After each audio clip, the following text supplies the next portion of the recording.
สบายดีซ่อนฟรีทุกวันอาทิตย์เนาะมื้อนี้มาแต่วัดแล้วก็เลยว่าไปตักบาตรมาแต่วัดแต่ว่ามื้อนี้แม่นวันเสาร์เนาะซ่อนสึกเสยวันอาทิตย์เป็นมื้ออื่นเพราะว่ามื้ออื่นในแก้วมีงานไปโรงบ้านพี่น้องเนาะผู้ใดยักเหียนกะถักเข้ามาเบอร์94249561เนาะมื้อนี้ก็นักเหียนประมาณ 3-4 คนนี่แหละแต่ว่าตามาผู้เดียวเนาะ อันนี้ต้องเฮ็ดเยอะอยู่อันกระทรวงการ โดยอยู่กระทรวงแพทย์การแล้วเราก็มีประสบการณ์ในการหยิบมาน้อยนึงเนาะแต่ว่าเราก็ยักได้อาชีพเสริมแล้วก็เลยว่ามาเหียนนำเมแก้วเนาะโดยก็มีแต่ว่าเมแก้วที่ซ่อนหลักการให้เนาะผู้ใดยักเหียนก็เหียนมือเดียวก็เป็นเนาะเมแก้วซ่อนหลักการให้หลักการมือเดียวก็เป็นเลยโอเคกินงาน กินงานของลูกของบ้าน ก็เหียนด้วยตัวเองก็ได้แต่เป็นส่วนหนึ่งแต่ไม่แก้วหันซ่อนหลักการให้และลูกยักงามยักดีหรือว่ายักเห็ดแบบได้มันเสียนันกาเห็ดเองเนาะนักเรียนนี้ก็ได้ส่งคนกำลังตัวตีนคนนี้ก็ห้าก็มา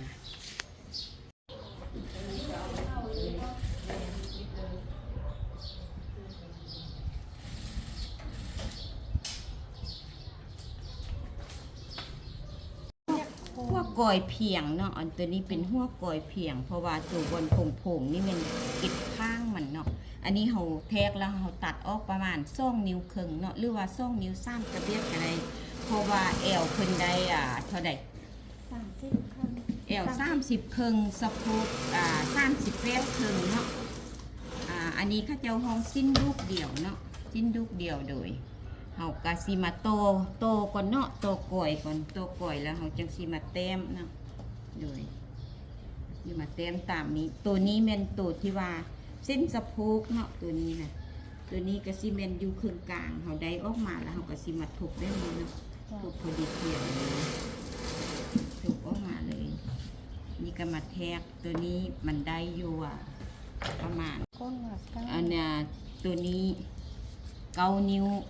นิ้ว5/8 9 นิ้ว5/8เนาะตัวนี้เขาสิมาเต็มอยู่พี่เนาะหลังจากเขาโตแล้วเขาก็สิมาเต็มอยู่พี่คือแม่แก้วเต็มเขาบึงแหละแต่ว่าตัวนี้เป็นของนักเรียนเนาะอันนี้ก็สิเอาออกครึ่งนิ้วเนาะอันนี้มันจ่วยก็บ่เป็นหยังมันบ่ซื้อก็บ่เป็นหยังเพราะว่าเขาจ่วยตัวนี้แล้วเนาะเขาก็สิคิดตามนี้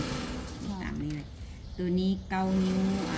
5/8มันสิอยู่บนนี้เนาะ9 นิ้ว5/89 นิ้ว5/8มันก็สิอยู่นี่เนาะพอดีมันบนจ่วยนี่เลยตัวนี้สะโพกเรามันได้อยู่ประมาณ38เนาะ38ครึ่งเขาก็สิเอาอยู่ประมาณ7 นิ้วเลยเนาะตัวนี้ให้มันกายนี้มาน้อยนึงดิกายนี้มาน้อยนึงเอา7 นิ้วเลยเพราะว่าถ้ามันกายก่อยมาน้อยนึงเนาะเอวเราได้อยู่เท่าไหร่แอลอัน7ซื้อ7ครึ่ง7แม่นแล้วได้7ครึ่ง7 นิ้วครึ่งเนาะสิอยู่บนนี้7 นิ้วครึ่ง7 นิ้วครึ่งอยู่บนนี้เนาะแล้วบัดนี้เฮามาแบ่งตัวนี้เนาะเอา3 นิ้ว1กระเบียดอันนี้เป็นเส้นเกล็ดก้นเนาะแล้วบัดนี้เลือดตัวนี้เฮามาเบิ่งตัวนี้ก่อนอันนี้มันได้2 นิ้วกับ1กระเบียดเนาะเอาสิมาเอานี่ใส่นิ้วนึงเนาะนิ้วนึงเราก็สิมาคิดนี่ตัวนี้อันนั้นเอาลง7 นิ้วก็เลยว่าเอาลง5 นิ้วซะตัวนี้นะเพราะว่าถ้ามันกายก่อยเนาะคันบ่กายก่อยมันบ่งามแล้วบัดนี้ตัวนี้กะนิ้วนึงเนาะเพราะว่าเราเอาตัวนี้เนาะมาใส่ตัวนี้เลยดิเลือดเท่าใดตัวนี้เลือดนิ้ว1กระเบียดแม่นบ่เขาก็เอาออกมานี่นิ้ว1กระเบียดเนาะแล้วเขาก็มากงอันนี้แล้วก็มากงตามนี้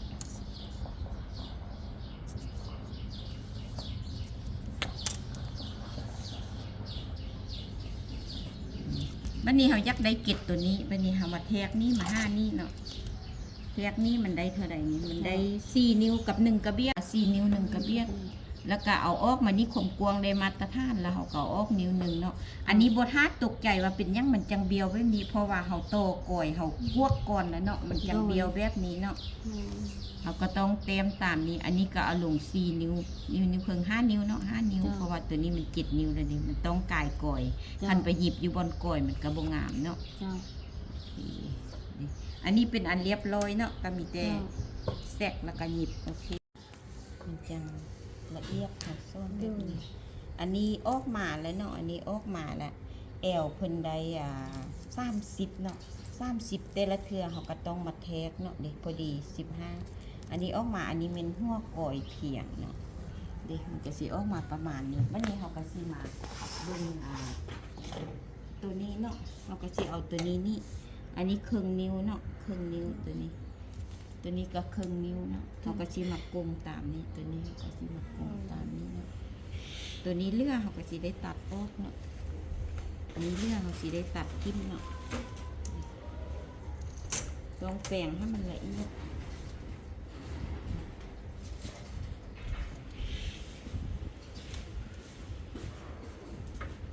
อันนี้เราสิตัดออกเลย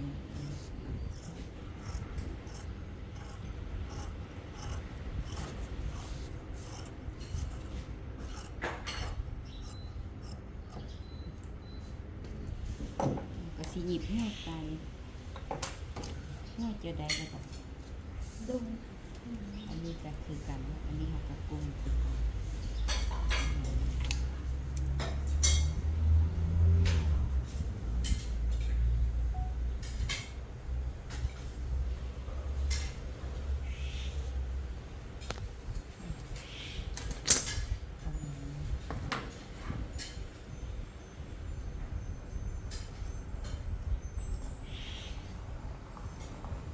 เรื่องไม่มันก็บอกเป็นอย่างเพราะว่ามันวินัยเวลาเรา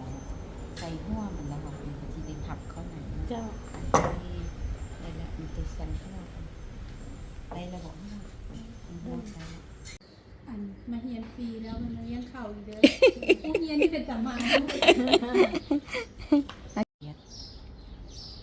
อันนี้ก็เข้าหัวนะนิ้วหนึ่งกระเบียดโอเค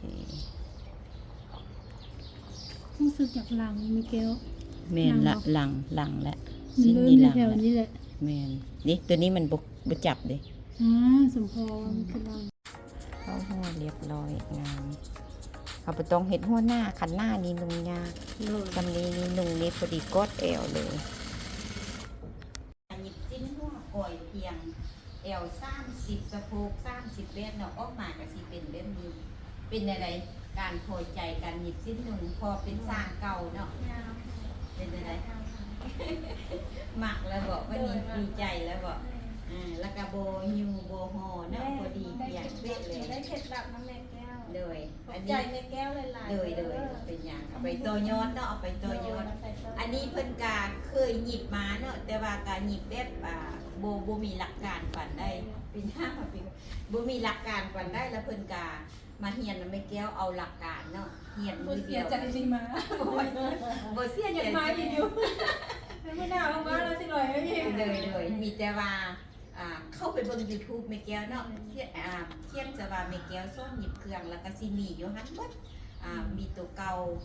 ประมาณ6 ปีล่างเนาะจนมาฮอดปัจจุบันนี้แม่แก้วกับพัฒนาแบบว่าเฮ็ดให้มันดีขึ้น